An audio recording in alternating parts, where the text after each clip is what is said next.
Bonjour à tous. Voilà, donc je me présente effectivement en deux mots. Je suis médecin, je suis généticienne. Je travaille dans le service de génétique de l'hôpital de la Timone à Marseille. Ça, c'est pour la moitié de mon temps. Pour l'autre moitié, je m'occupe d'éthique au sein d'un espace de réflexion éthique, toujours à Marseille, dans le même hôpital. Et c'est avec cette double casquette que je vais vous parler aujourd'hui pour essayer d'aborder la question de la dimension familiale dans les maladies génétiques à partir du moment où le diagnostic d'une maladie a été posé dans la famille. Souvent, parfois, souvent, il va y avoir nécessité d'informer les membres de la famille. Et donc là, je vais essayer de vous expliquer comment le faire, pourquoi le faire, et aussi quels sont quelque part l'encadrement juridique et éthique qui préside à ces éléments. Alors pour commencer, une petite vidéo. C'est une vidéo qui a été conçue dans le cadre d'un projet de recherche qui est actuellement en cours, qui s'appelle IGP rare pour information génétique de la parentèle et qui consiste à la co-construction d'une enquête pour essayer justement de voir de quelle façon les choses se passent pour vous, patient, quand vous devez informer les membres de votre famille et comment on pourrait améliorer les choses. Alors voilà, là je vous passe la vidéo, elle dure quelques minutes, 2 minutes.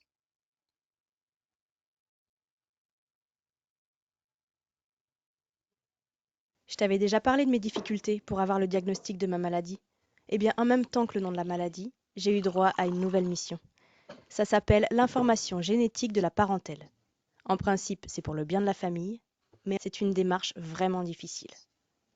Enfin, après des années d'exploration, la médecin pouvait mettre un nom sur mes problèmes. Il s'agit d'une maladie rare. Il semblerait que j'en ai hérité du côté de ma mère. Une maladie génétique, familiale donc, et c'est à moi d'informer ma famille pour leur épargner des années d'errance s'ils sont porteurs du même gène que moi. On a repris mon arbre généalogique et elle m'a incité à joindre mon frère Paul, ma tante Camille et mon cousin Alex. Ça faisait quelque temps qu'on n'avait pas discuté avec Paul. Je commence à lui expliquer que j'ai enfin le nom de ma maladie et que comme c'est une maladie génétique, il pourrait être concerné, lui comme ses filles, surtout si elles veulent avoir des enfants. Là, il commence à vouloir me rassurer, me dit qu'elles habitent loin maintenant et qu'il n'y a donc aucun risque de transmission. Et il passe à autre chose, en me disant de ne pas m'inquiéter. Avec Camille, je savais que ce serait compliqué. J'ai eu à peine le temps d'évoquer cette maladie, qu'elle est montée sur ses grands chevaux, me rappelant que quand j'allais bien il y a 5 ans, je n'avais pas daigné l'aider pour son déménagement. Qu'elle était désolée, mais que ma maladie, c'était mon problème, et qu'il était hors de question que j'essaye de la joindre de nouveau à ce sujet, ni elle, ni ses enfants. Je suis restée comme deux ronds de flanc. Après ça, j'appréhendais pour Alex. Et en fait, ça a été tout le contraire. Dès que je lui ai parlé de maladies rares, il m'a dit qu'il avait vu plein d'émissions à la télé, qu'il me remerciait d'être venu l'informer alors que je devais être bien occupée. Le nom lui disait quelque chose. Il avait aussi entendu parler d'une association de malades. Bref, il m'a dit qu'on allait se tenir au courant pour la suite. Heureusement qu'on n'a qu'une famille. Je me suis sentie tellement dépitée avec Paul et Camille. Tu crois aider? Bam, et ça te retombe dessus. Voilà, j'arrête là parce qu'après c'était des éléments concernant le projet qui nous intéressent pas là. Euh, on poursuit. Donc voilà, après cette entrée en matière qui essaie de montrer comment les choses peuvent se passer, évidemment dans une même famille, peut-être qu'on n'a pas toutes ces cas de figure-là, mais ça n'est pas si simple que ça d'informer la famille. Et donc, je vais essayer de vous parler avec un plan en 3 points. Le point le plus important, évidemment, c'est le point 2, quand et comment informer les membres de la famille. Mais auparavant, je voulais donner quelques notions de génétique et de vocabulaire aussi par rapport à ces questions d'information de la parentèle. Et puis, à la fin, je vous parlerai aussi de la révision de la loi de bioéthique récente de 2021 et de l'extension de cette obligation d'information de la parentèle qui s'est ajoutée encore plus à l'occasion de cette révision. Alors, déjà, on parle de maladies génétiques, on parle de maladies héréditaires, on parle de maladies familiales. C'est des termes qui à la fois se recouvrent, se complètent et ne sont pas complètement identiques. Maladie génétique, c'est une maladie qui concerne le patrimoine génétique, qui est lié à des mutations dans les gènes, qui est lié à des dysfonctionnements chromosomiques. Ces maladies génétiques, elles peuvent être héréditaires ou pas. C'est-à-dire qu'il y a des maladies génétiques qui vont apparaître nouvellement, qui vont pouvoir se transmettre à la descendance ou qui ont pu être reçues. Voilà, donc génétique et héréditaire, c'est pas forcément toujours égal.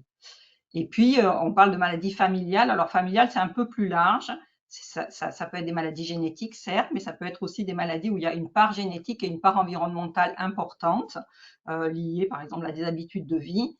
Donc, vous voyez, ces termes coexistent et ne disent pas tous la même chose. En tout cas, à partir du moment où, à l'occasion de consultations auprès d'un spécialiste ou d'un généticien, une maladie génétique est évoquée, des tests génétiques vont être programmés et ces tests génétiques vont pouvoir permettre la découverte de l'origine génétique de la maladie. Cette origine génétique, ce diagnostic, il va concerner la personne malade, mais à partir du moment où, au sein de la famille, on partage des gènes en commun, il peut concerner d'autres membres de la famille. Alors, par exemple, sur cet arbre généalogique que j'ai trouvé sur Internet, sur un petit site qui s'appelle les SVT de la grenouille, je trouvais que l'arbre était bien fait. On voit les différents membres d'une famille, évidemment, là c'est assez réduit, hein, et le diagnostic vient d'être fait d'une maladie génétique pour l'enfant Tom. Il a 2 parents. Ses parents, alors là, on voit du côté de la mère seulement, ont des frères et sœurs, des parents eux-mêmes, etc. Il y a toute une configuration familiale. Tom, dans notre vocabulaire à nous, on le considère comme le cas index, le premier pour lequel le diagnostic est fait. À partir de lui, on va devoir déterminer si cette maladie, elle ne le concerne que lui et elle ne touche pas d'autres membres de la famille, ou si elle a pu être transmise par un de ses 2 parents et peut être partagée avec d'autres membres de la famille. Donc, est-ce que la maladie, elle est de novo ou est-ce qu'elle est héritée? Et ensuite, on va utiliser le terme de parentèle parfois, qui concerne, parentèle, l'ensemble des apparentés, l'ensemble des membres de la famille apparentés génétiquement, c'est-à-dire apparentés par les liens du sang. La parentèle, c'est tous ceux qui ont un lien génétique avec une personne. Et ils peuvent être considérés comme des apparentés, alors de différents degrés. Premier degré, ce sont les frères et sœurs, les parents, les enfants. Deuxième degré, ça va être les grands-parents, les petits-enfants, les oncles, les tantes. Et puis ensuite, on a des degrés de plus en plus éloignés, hein, plus on va chercher loin dans la famille. Et parmi ces apparentés, on va identifier, selon les modes de transmission, des apparentés à risque, soit de développer eux-mêmes la maladie, soit à risque de la transmettre à leur descendance. Et c'est eux qu'il va falloir identifier et avertir. Alors, par exemple, alors évidemment, ça va dépendre ça du mode de transmission. Donc, je vous donne quelques exemples selon les modes de transmission les plus classiques des personnes, de comment on va orienter cette information de la parentèle. Et ça c'est des informations qui théoriquement vont vous être données lors de la consultation d'annonce ou lors d'une deuxième consultation plus orientée vers l'information de la parentèle. Donc, à partir du moment où le diagnostic de la maladie, c'est une maladie qui est identifiée comme liée à l'X, donc ou récessive ou dominante, mais liée au chromosome X. Tom, il a reçu son chromosome X de sa mère, donc la maladie, si elle est héritée, elle est forcément héritée dans la famille maternelle. Donc, on ne va informer que les membres de la famille maternelle. À partir du moment où le diagnostic de la mutation génétique est fait chez sa maman, elle devra en parler à ses parents, en parler à sa sœur. Éventuellement, selon la maladie, on pourra aussi tester les cousins et cousines de Tom. Donc là, il va y avoir une stratégie pour informer la famille, mais ce sera uniquement la famille maternelle. S'il s'agit d'une maladie autosomique récessive dont Tom est atteint, cette maladie, elle est due au fait que Tom va avoir hérité le plus souvent d'une mutation génétique de chacun de ces deux parents. Donc, les deux parents, ils sont considérés tous les deux comme porteurs de cette mutation génétique. On va le vérifier par un test génétique. Et dans ce cas-là, il va falloir informer la famille de Nathalie, de la maman, mais aussi la famille de Franck, la famille du papa. Et si on regarde dans la famille de Nathalie, on va probablement demander à tester ses deux parents, sa sœur, et si sa sœur était porteuse de la mutation aussi, le mari de sa sœur. Donc on voit que ça, là aussi, ça va toucher différentes personnes parce que ce mode de transmission est particulier. Et les personnes, que ce soit ses parents ou sa sœur, peuvent être porteurs de la mutation, mais ne vont pas la développer eux-mêmes. Par contre, ils ont un risque peut-être de transmettre à leur descendance. Et puis, pour le mode de transmission autosomique dominant ou pour certaines anomalies chromosomiques, si Tom était atteint d'une telle maladie, ça pourrait venir de son père ou de sa mère. C'est des maladies qui peuvent s'exprimer chez certains et s'exprimer moins fortement chez d'autres dans la famille. Et donc, on va être amené à tester chacun des deux parents et puis ensuite à regarder dans la famille du parent porteur si d'autres membres de la famille pourraient être touchés aussi. Et parmi ces maladies dominantes, certaines d'entre elles sont des maladies qui vont s'exprimer plus tard dans la vie. Et donc, les tests réalisés chez les membres de la famille pourraient être des tests présymptomatiques, avant l'apparition des symptômes, dans le but de limiter les risques d'apparition de la maladie. Voilà, donc ça, c'était quelques éléments pour comprendre un peu le vocabulaire et puis le type de démarche qu'on peut avoir quand on s'intéresse à une famille. Le devoir d'information de la famille, c'est pas tout le monde dans la famille et c'est pas la famille comme nous on la conçoit où on intègre dedans les conjoints, les belles familles, etc. C'est vraiment la famille au sens génétique et en fonction du mode de transmission. Donc, le deuxième temps de cette présentation, qui est le plus détaillé, c'est à savoir quand et comment vous allez devoir informer les membres de votre famille qui va le faire. Voilà. Donc, l'information génétique, comme on a vu, le résultat d'un test génétique, il concerne un individu qui est atteint d'une maladie, qui a développé les symptômes de cette maladie ou qui était à risque de développer, à risque vis-à-vis de cette maladie. Et à partir du moment où le test génétique démontre qu'il est porteur d'une mutation génétique, cela peut avoir des implications pour les membres de sa famille. Et on est pris dans cette démarche entre l'intérêt individuel, tout faire pour le sujet, pour faire son diagnostic, et l'intérêt collectif. À partir du moment où le diagnostic est fait chez le cas index, cela va pouvoir servir à plusieurs personnes dans sa famille. Et la tension éthique qu'il peut y avoir, c'est qu'on doit à la fois respecter le droit au respect de la vie privée et au secret des informations pour la personne qui a eu son résultat et qui peut-être ne voudrait pas en parler. Donc on est tenu à un certain devoir de confidentialité vis-à-vis du patient. Quand on fait un test génétique, il doit être rendu au patient lui-même. C'est lui et à lui seul. On ne peut pas diffuser cette information génétique à tout le monde. Mais par ailleurs, comme c'est une information partagée avec les membres de la famille, puisque le patrimoine génétique est partagé, il y a aussi un devoir d'information des membres de la famille qui pourraient avoir des risques de développer une maladie ou de la transmettre, et d'autant plus s'il y a des moyens de prévention. Je reviendrai un peu plus en détail sur ce terme moyen de prévention, s'il y a quelque chose à faire. Et là, en cela, on va être conforme aussi aux injonctions de la loi qui nous indiquent que toute personne a le droit d'être informée sur son état de santé et que cette information, elle doit porter sur toute possibilité, investigation, traitement ou action de prévention qui pourrait les concerner. Donc, devoir de ne pas dire et devoir de dire aux membres de la famille. On voit qu'on est pris un peu en tension. Et à partir du moment où les membres de la famille peuvent bénéficier des résultats des tests génétiques du cas index, il est nécessaire de les informer.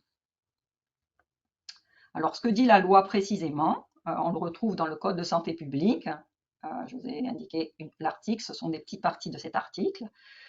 Il est indiqué que préalablement à la réalisation d'un test génétique, dans la loi, il y a toujours écrit examen des caractéristiques génétiques d'une personne, mais bon, c'est d'un test génétique. Préalablement donc à la réalisation d'un test génétique, le médecin prescripteur informe la personne qui va réaliser ce test des risques qu'un silence ferait courir aux membres de sa famille potentiellement concernés si une anomalie génétique pouvant être responsable d'une affection grave avec des mesures de prévention, de conseil génétique ou de soins était diagnostiquée.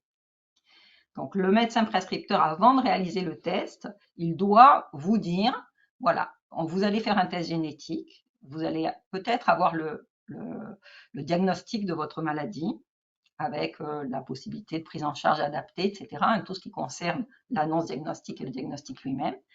Mais aussi, selon les résultats qu'on va trouver, peut-être faudra-t-il que vous en informiez les membres de votre famille. Et ça, dans les consentements éclairés, vous allez voir apparaître cet item. On m'a dit que je devais informer les membres de ma famille. Donc, la personne qui a eu le test génétique et qui a un résultat génétique va être tenue d'informer les membres de sa famille dont elle connaît les coordonnées, dès lors qu'il y a des mesures de prévention ou de soins qui peuvent être proposées à ces personnes à risque de la famille. Alors, ça pose plusieurs questions. D'abord, qu'est-ce que c'est la famille? Qui on doit informer dans la famille?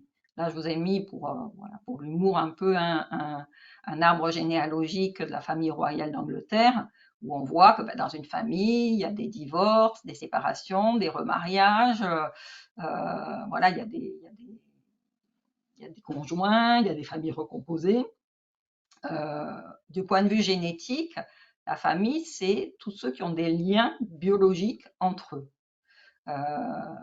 Et ça ne correspond pas toujours à la famille réelle, à la famille avec laquelle on vit, où il peut y avoir des décompositions, des recompositions, etc., qui ne sont pas forcément exactement les mêmes que les liens génétiques.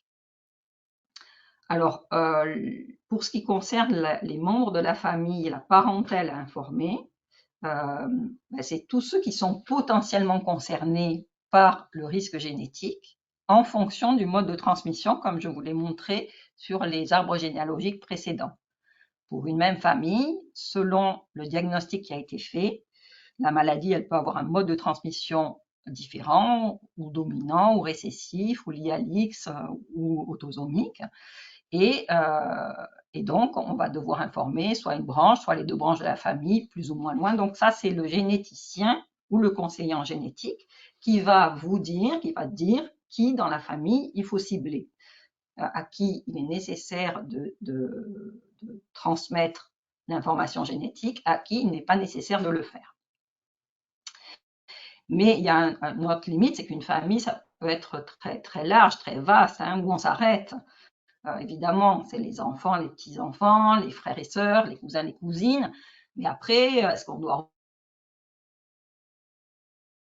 des petits cousins plus lointains, etc. Évidemment, au bout d'un moment, on perd les liens avec la famille biologique. Et ce que dit la loi,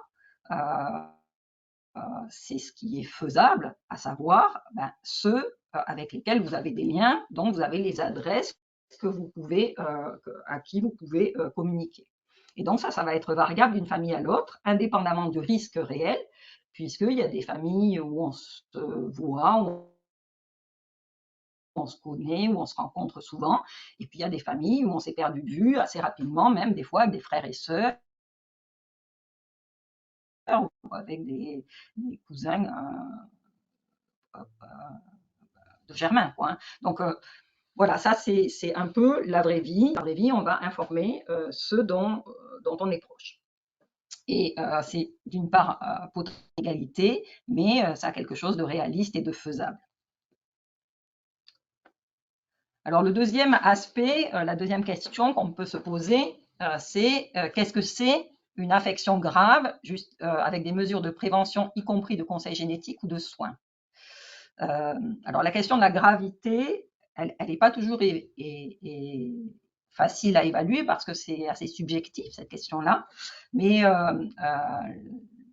l'Agence de la biomédecine, à un moment donné, avait proposé de dire que il y avait une espérance de vie ou qui pouvait entraîner des déficiences intellectuelles, des troubles avec des risques de difficultés à l'âge adulte importantes. Après, ça va être nuancé par le fait qu'il y a ou pas des mesures de prévention et qu'il y a ou pas intérêt pour les membres de la famille à... Alors, les mesures de prévention, ça peut être des traitements, quand il y en a. Ça peut être des mesures de prévention chirurgicale, prophylactique, par exemple pour les risques de cancer. Ça, c'est quelque chose qui peut être fait pour...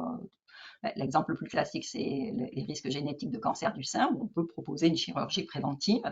Donc, des traitements médicamenteux qu'on peut donner soit en prévention, soit en traitement quand le diagnostic est fait précocement, mais aussi toutes sortes de mesures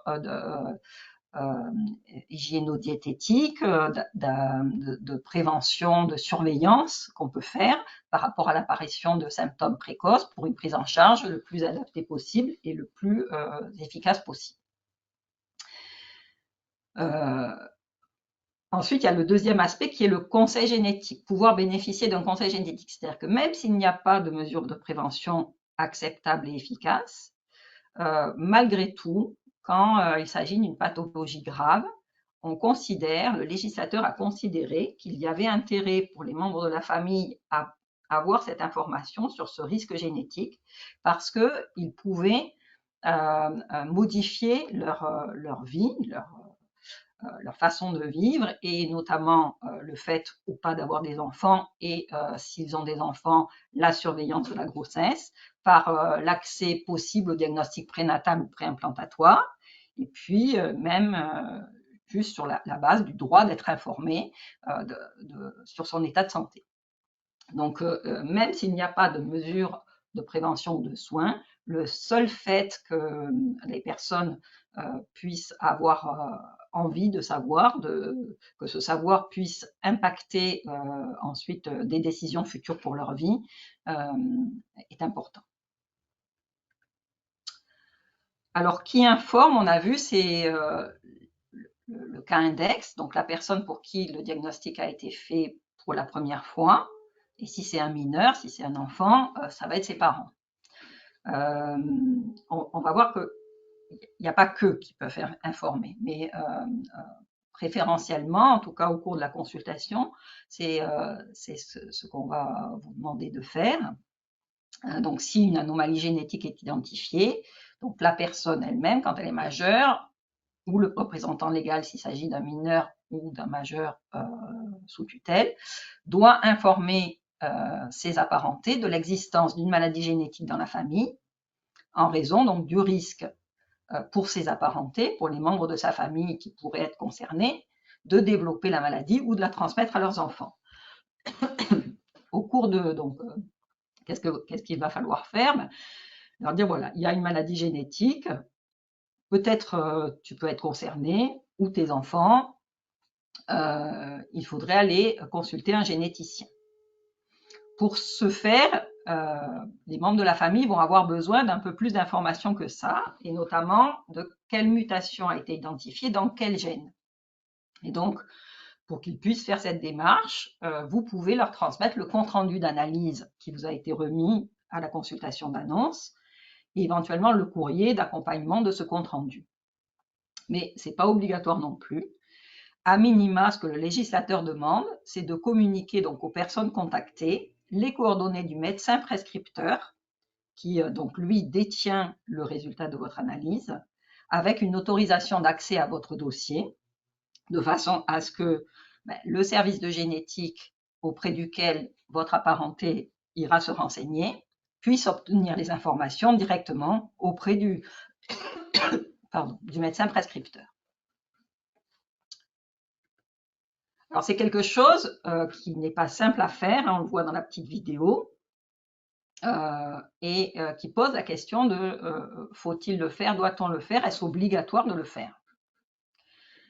Donc la personne chez laquelle une anomalie génétique a été identifiée, de par la loi actuelle, devient en partie responsable de ses proches. Responsabilité morale, ce qui est la démarche classique dans le conseil génétique depuis toujours, avant que le législateur ne se soit emparé de cette question. Le généticien informait des personnes qui avaient des résultats génétiques que ça pouvait concerner des membres de leur famille et les inciter à transmettre l'information. Mais c'est devenu maintenant une sorte de responsabilité juridique, puisque si cette information ne circule pas bien dans la famille, il y a un risque de perte de chance pour les personnes de la famille à risque qui n'auraient pas été informées. Or, ça n'est pas simple de faire ce travail-là d'information de la parentèle. C'est un travail qui demande déjà d'avoir bien compris pour soi son résultat. Ça arrive souvent assez vite après l'annonce, dans un moment où ce n'est pas toujours le bon moment. Excusez-moi, je vais boire un petit peu. Et il y a plusieurs conditions qui doivent être remplies. C'est que vous ayez compris les informations qui vous concernent afin de pouvoir les transmettre au mieux. Et donc, ça dépend des conditions de l'annonce du diagnostic. Que vous ne soyez pas trop fragilisé par cette annonce, parce qu'il vient d'arriver à votre famille, à vous, à vos enfants, à votre enfant ou à vous-même. Et puis, cette fragilisation, elle est liée au choc de l'annonce, mais aussi parce qu'on peut avoir une certaine pudeur par rapport à ses propres résultats, un sentiment de culpabilité, une vulnérabilité, et que ça n'est pas forcément facile de le dépasser. Et puis, il peut y avoir des liens familiaux plus ou moins proches. Parfois, dans certaines familles, les liens ont été distendus. Il y a une histoire de la famille qui fait qu'on se voit moins, on se parle peu, et ça n'est pas forcément très facile de recontacter des membres de sa famille dans ces situations-là. Et puis, il y a des apparentés qui ne veulent pas en entendre parler, qui vont faire la sourde oreille, qui voudraient rester dans l'ignorance et qui vont vous opposer peut-être une fin de non-recevoir. Et puis, il y a d'autres difficultés sans doute aussi. C'est pourquoi le législateur et les généticiens aussi, et les praticiens que vous allez rencontrer pourront vous proposer une aide pour diffuser l'information au sein de la famille. Déjà, après la consultation d'annonce, parce qu'au moment de l'annonce, il peut y avoir une sorte d'incapacité à tout entendre, à tout comprendre forcément, parce que c'est un choc, et qu'il y a beaucoup d'informations qui vont vous être données au moment de l'annonce pour ce qui vous concerne, ou ce qui concerne votre enfant. Et ce qui concerne la famille, en plus, ça peut faire trop. Donc, il est bon parfois de prévoir une deuxième consultation spécifique de conseil génétique qui va être plus particulièrement dédiée à l'information de la parentèle. Vous allez pouvoir reprendre les choses, voir avec le conseiller en génétique ou avec le généticien ou avec le spécialiste qui dans la famille il faut avertir en premier. Comment le faire? À ce moment-là, vous pouvez demander à avoir un document qui explique par écrit les choses plus précisément, de façon à pouvoir le remettre à vos apparentés. Vous pouvez aussi disposer de coordonnées d'associations de patients concernés par la maladie qui peuvent vous aider. La psychologue aussi peut aider.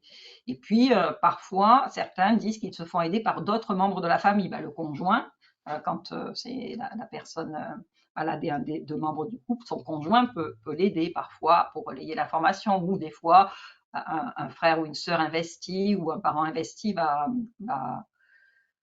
prendre ça à sa charge et décharger un petit peu la personne malade elle-même.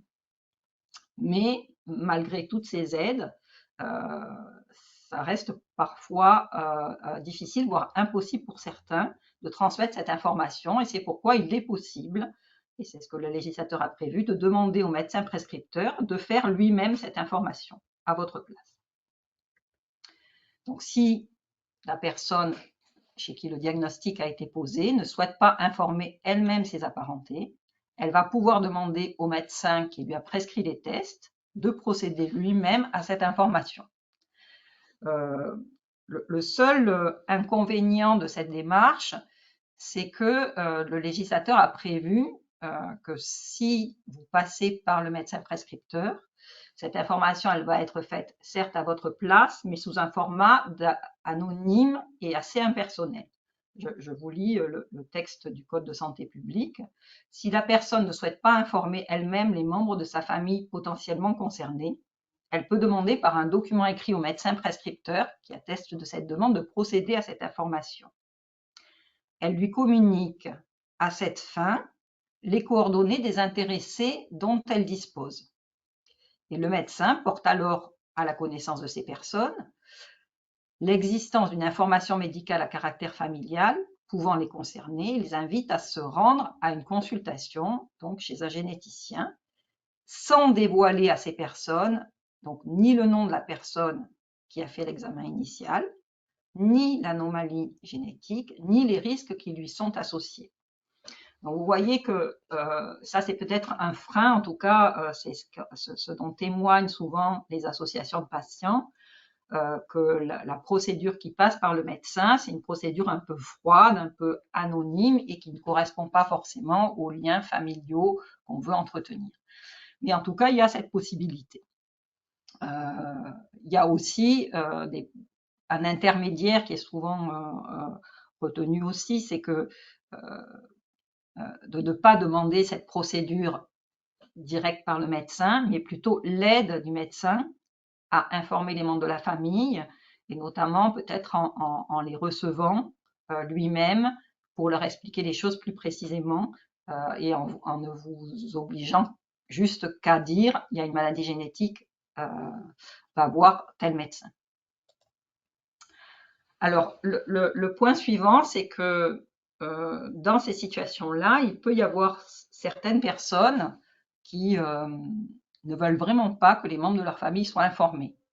Ça peut être pour les protéger, parfois, parce que ils ont peur de venir les bousculer dans leur vie. Voilà, ils ont l'impression que ça va être trop dur, trop dérangeant.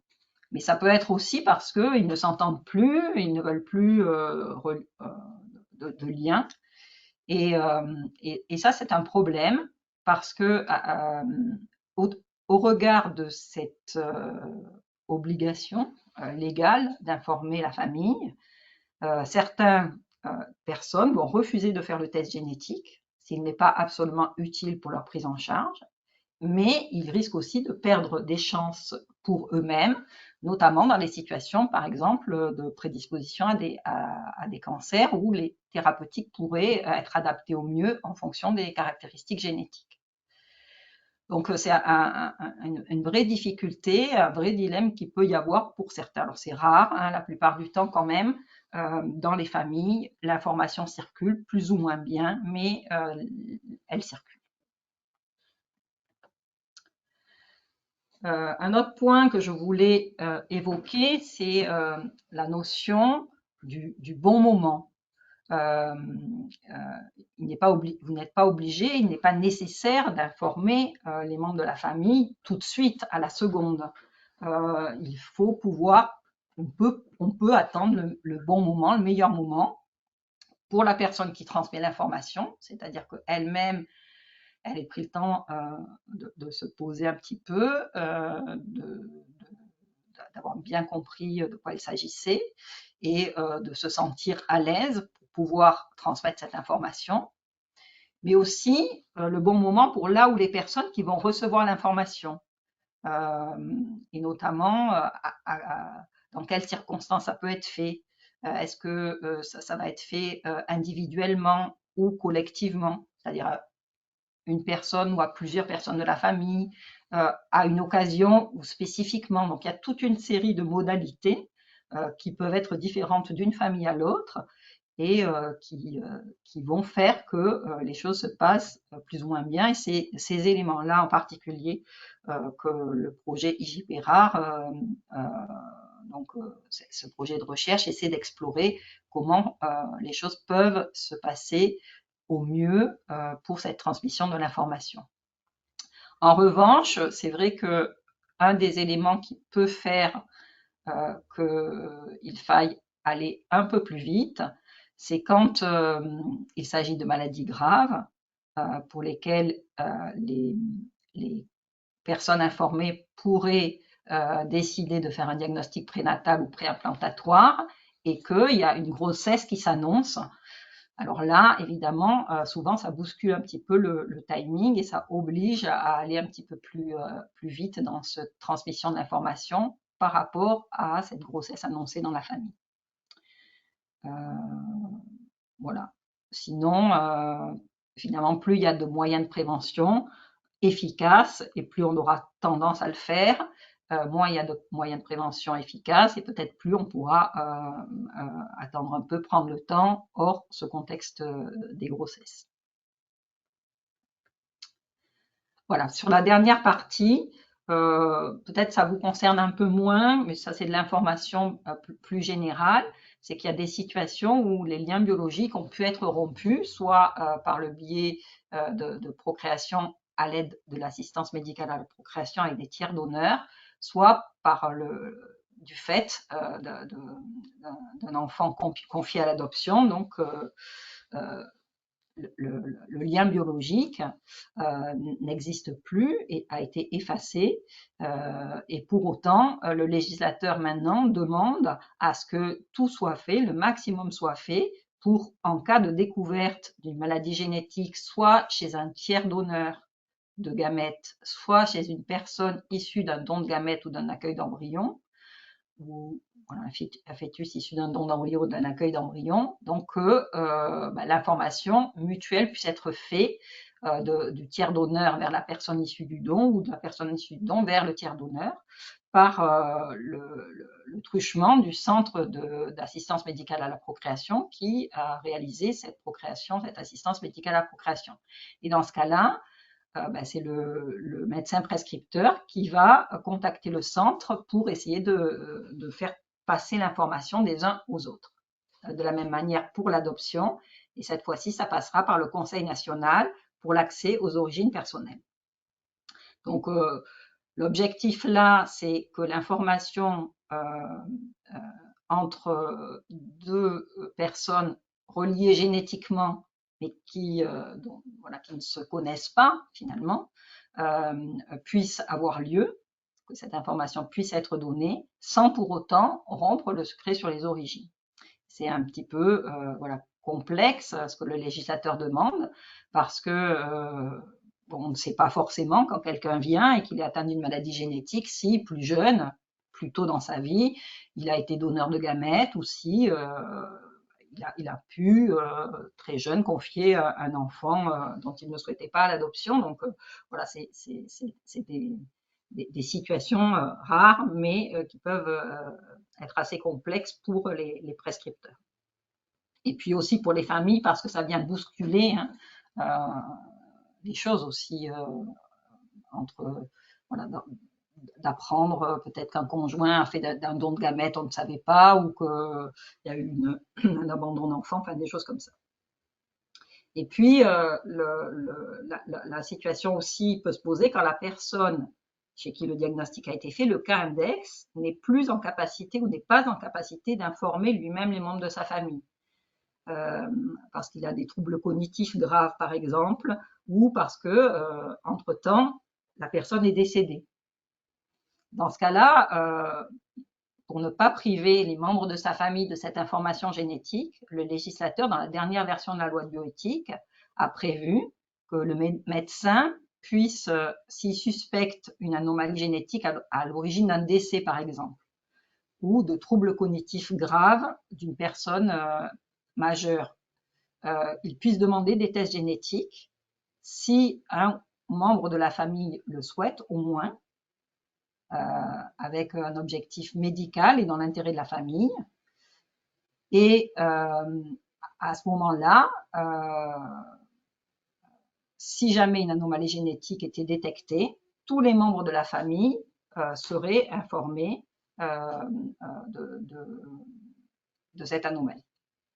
Donc c'est là encore le médecin prescripteur qui va devoir le faire.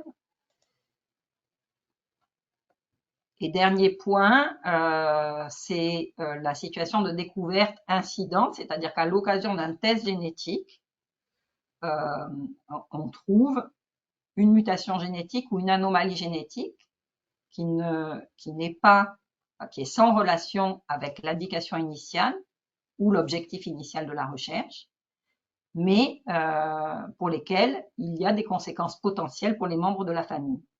Et là, le législateur a demandé aussi à ce qu'on puisse informer les membres de la famille, que ce soit en situation de diagnostic donc médical ou en situation de recherche, si on découvre fortuitement un risque génétique, même s'il n'y a jamais eu aucun cas dans la famille, il est nécessaire, au-delà de la personne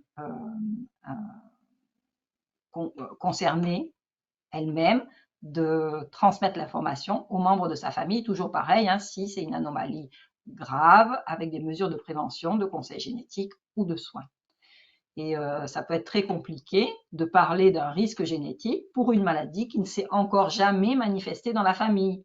Parce que voilà, c'est une mesure préventive certes, mais qui peut